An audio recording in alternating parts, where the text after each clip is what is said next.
এবার নেইমার বার্সায় ফেরার গুঞ্জনে যা বললেন ফ্লেক। বার্সেলোনার কোচ হান্সি ফ্লেক ব্রাজিলিয়ান তারকা নেইমার বার্সায় ফেরার সম্ভাবনা নিয়ে কোনো মন্তব্য করতে রাজি নন। তার মতে দলবদলের বিষয়টি সম্পূর্ণ ক্লাব ও ক্রীড়া পরিচালক ডেকুর দায়িত্ব। তিনি কেবল মাঠের পারফরমেন্সের মনোযোগ দিতে চান।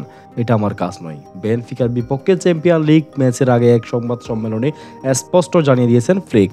৩৩ বছর বয়সী নেইমার চলতি বছরের জানুয়ারিতে তার শৈশবের ক্লাব সন্তোষে যোগ দিলেও সেখানে স্বল্পমেয়াদী চুক্তিতে খেলছেন। ফলে গ্রীষ্মকালীন দলবদলের সময় তার ইউরোপে ফেরার সম্ভাবনা উড়িয়ে দেওয়া যাচ্ছে না। গত কয়েক সপ্তাহ ধরে গুঞ্জন চলছে নেইমার আবারও বার্সেলোনায় ফিরতে আগ্রহী।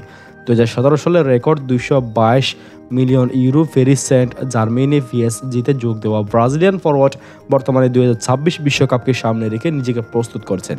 MLS ক্লাব শিকাগো ফায়ারের আগ্রহ ছিল তাকে দলে নেওয়ার। তবে নেইমার ইউরোপের শীর্ষ পর্যায়ে ফুটবল ফেরার দিকে বেশি ঝুঁকছেন বলে ESPN-এর এক প্রতিবেদনে প্রকাশিত হয়েছে।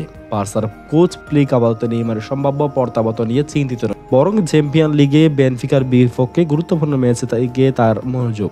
আমাদের সামনে বড় সুযোগ রয়েছে, আমি কিন্তু শুধু এই স্কোয়াডের উপর মনোযোগ দিচ্ছি বলেছেন ফ্লিক। প্রিয় দর্শক, নেইমারকে ভালোবাসলে অবশ্যই চ্যানেলটি সাবস্ক্রাইব করবেন।